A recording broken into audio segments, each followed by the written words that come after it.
I don't know why I'm so moved by what we're about to talk about because we haven't even had the conversation yet.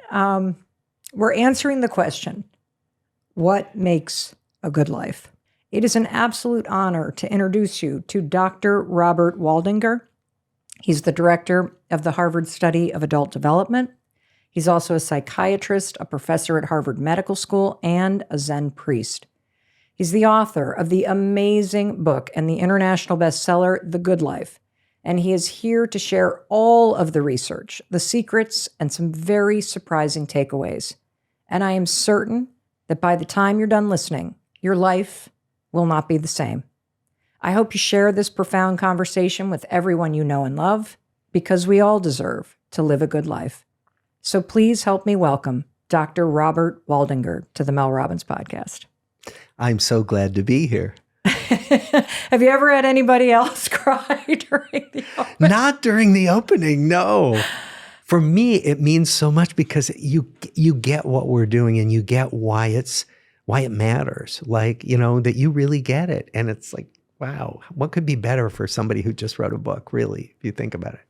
So thank you. Thank you for getting choked up. You're welcome. I mean, I didn't do it. I literally am just so moved by what you're doing, and I really mean it. Thank you. I guess I spent so much of my life causing myself a lot of unnecessary heartache. Yeah. And it's because I didn't know any better. And you're not alone. I mean, so many of us, myself included, caused so much heartache just by what we imagined was true that wasn't really true about life. True. And also chasing the wrong things. And I just know that this really matters. And so let's talk about first this study so that the person listening has context for why this study is so important, how it is different, and the impact that it can make on their life. So can you just tell us about the study? Sure.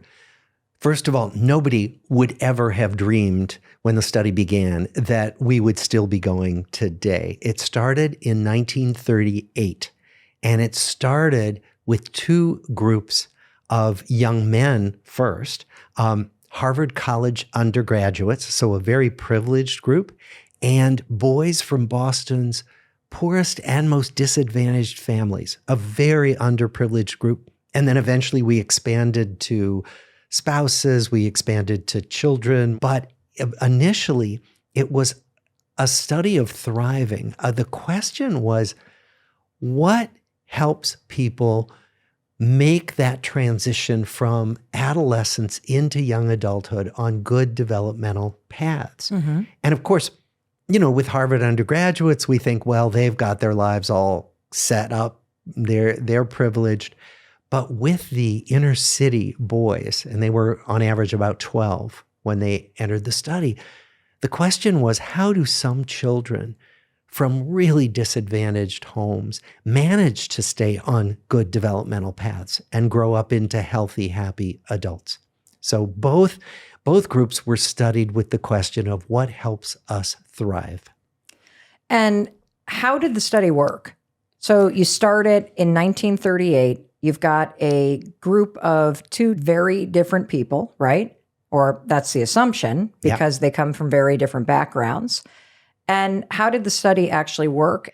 Well, the Harvard group consisted of 268 young men, and the inner city group, 456.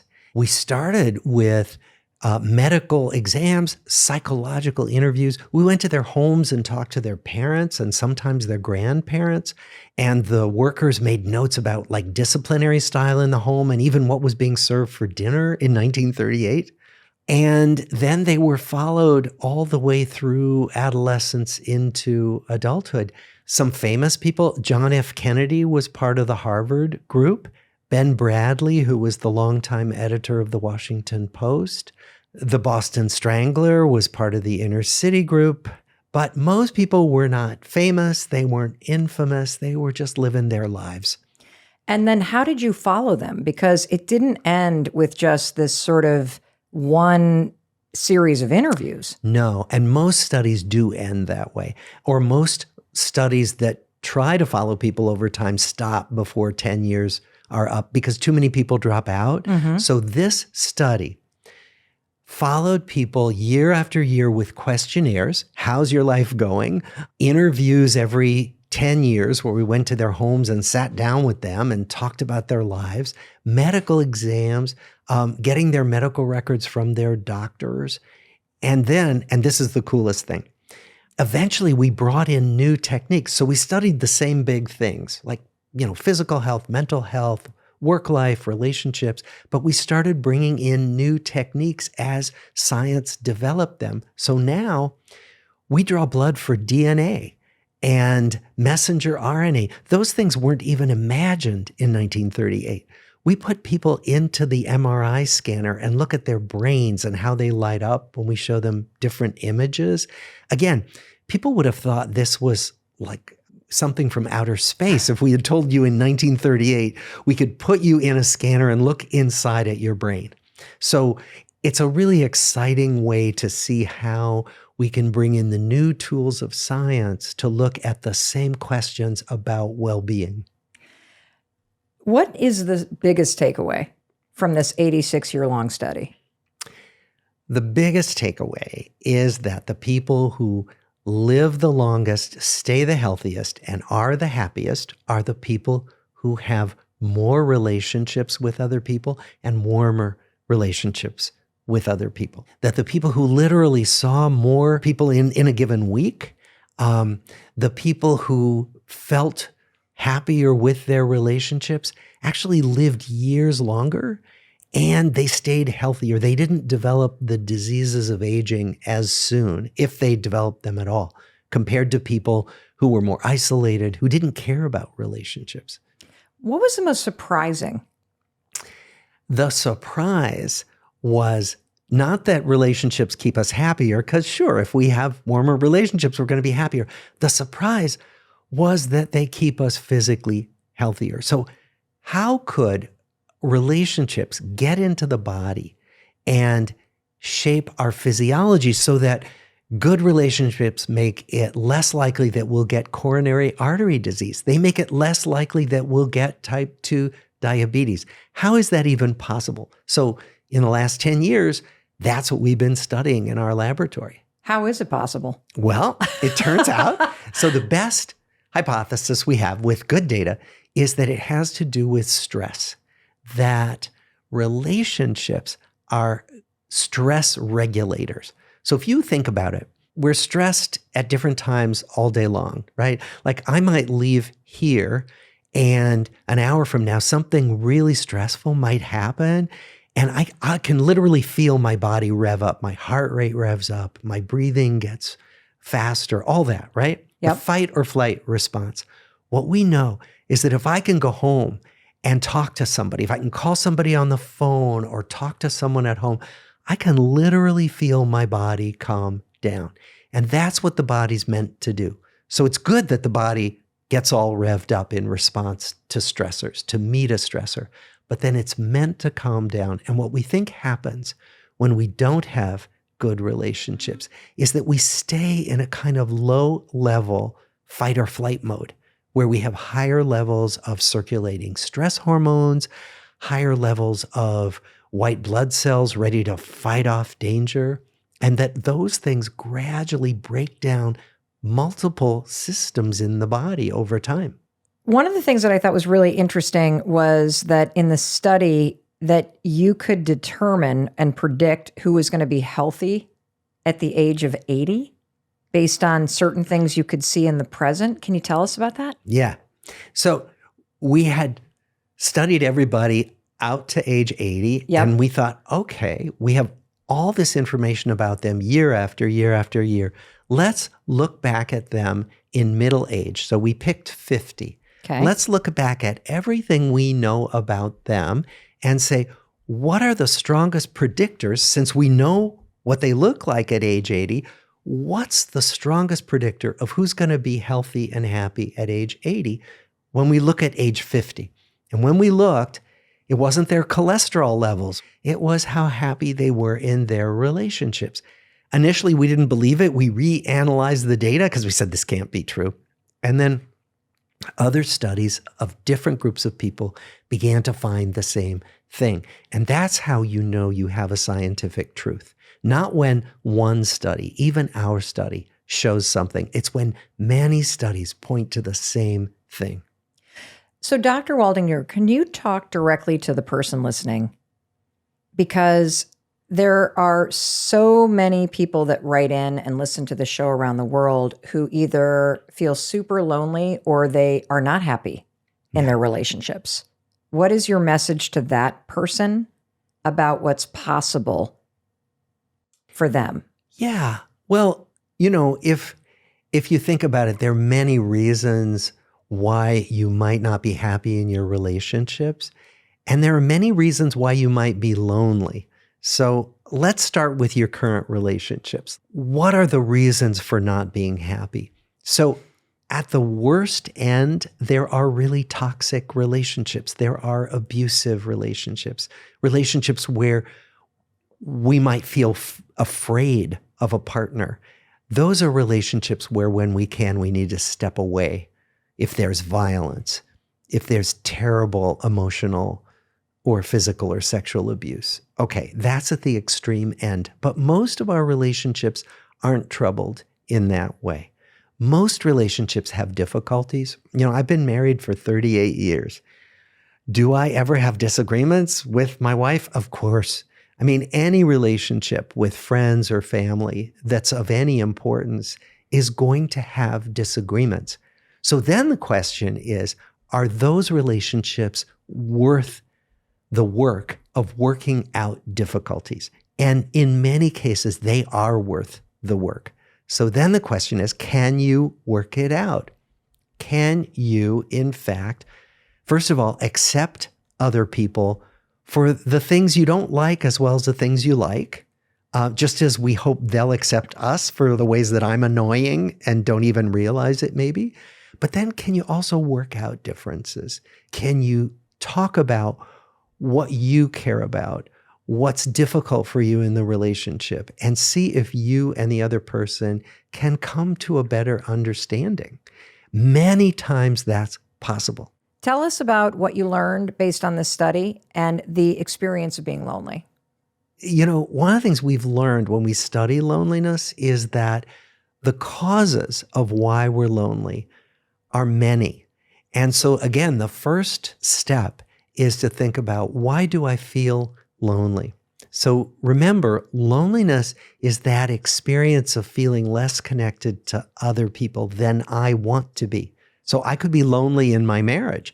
I could be lonely in a crowd. It doesn't necessarily mean being alone on a mountaintop. Can I just stop you right there? Because I think I just got something. I just probably 5 years ago was struggling profoundly with loneliness. I was extraordinarily busy, but I felt very disconnected from my husband, Chris. I felt like I never saw my friends. I didn't feel connected to the community that I lived in. Yeah. And even though I was surrounded by people all the time and on planes, at work, even standing in the kitchen with my husband, Chris, I felt this deep sense of disconnection. But I read it as something is wrong with me, as just this sort of indictment that I've done something. And the way that you just said it, I had this little epiphany where I was like, oh, wait a minute. What if when you feel lonely, it's just like a signal, sort of like hunger or thirst, that there's something that you want? There's nothing wrong with you other than the fact that you need human connection. You need this feeling of belonging in your relationships. So I just wanted to make sure that as you're listening, that I highlighted that. And so one takeaway already is, in those moments where you find yourself lonely, catch yourself on that default of making yourself wrong and go, oh, wait a minute. I remember from this interview that I heard that this is actually a signal that there's something to do. Exactly. That is perfect. And that moment of making yourself wrong or making the world wrong, that if we can get out of the mode of blaming anybody, but just say, oh, this means I want connection. It can be so helpful. And actually, when couples come into therapy and they're angry at each other, often what you get to help them see is that underneath what they're yearning for is, I want to be closer to you. And that once they get that, oh my gosh, everything changes. So once we stop blaming ourselves or anybody else, and we just say, oh, I'd like more connection.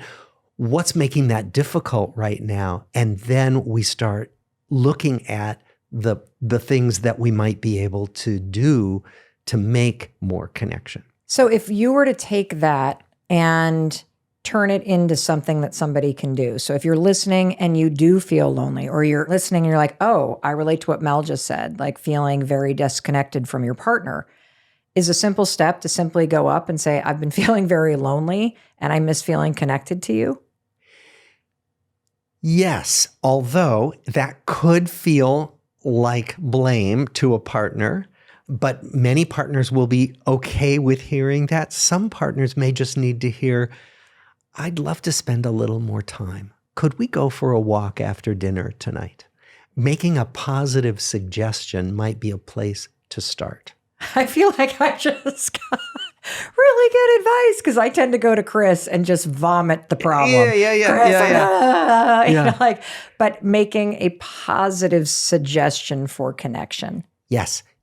Because often when we vomit the problem, which I do too at times, when we vomit the problem, the other person is like, well, what do I do about that? Right. But what if we come with a suggestion of something that would help me feel more connected? And it can be small. It can be, taking a walk. It can be, could we plan a night, just the two of us, to go out to dinner this week? Something very specific that's not hard to say yes to try that first. Now, what if you're lonely and what you realize is that I get scared when I'm with other people? Like, I'm afraid of being rejected. So that's something that's possible to work on.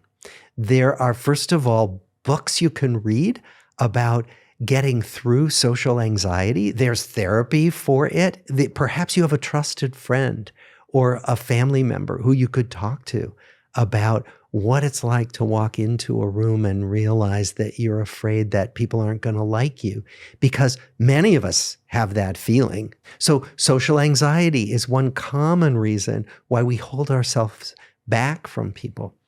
Sometimes it's that we need to put ourselves in situations where connection is easier. The way to do that, they've actually studied this in research. The quickest way to make friends is to do something you care about or something you love to do. Do it alongside other people and do it again and again with those same other people. So let's say you love gardening. Let's say you love pickleball. Let's say you love fighting for climate protection, right? Anything that you love or that you're passionate about, put yourself in a situation where you can do that activity with other people. Because first of all, it brings you in contact with new people. It also puts you in a situation where you share something. We both are worried about climate change, or we both love bird watching. So you have an immediate place to start conversations. If you're feeling awkward, well, how do I talk to this stranger? And so that turns out to be the quickest way to make new relationships. The other thing that's worth remembering when you're thinking about talking to someone new is it's not going to go well every time, and that's okay.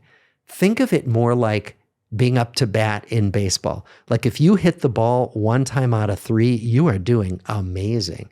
And chances are you're going to get a friendly response from a stranger many more times than 1 out of 3.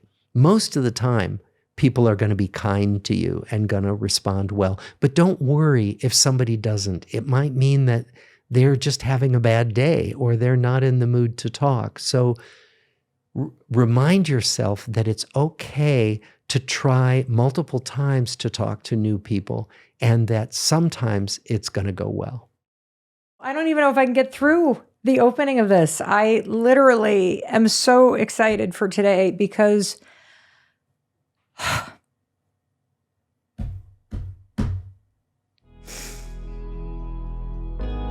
over and over and over again, living a good life is about the things that are right in front of you that you're not seeing. Yeah. What's the strongest predictor of who's going to be healthy and happy at age 80 when we look at age 50? And when we looked,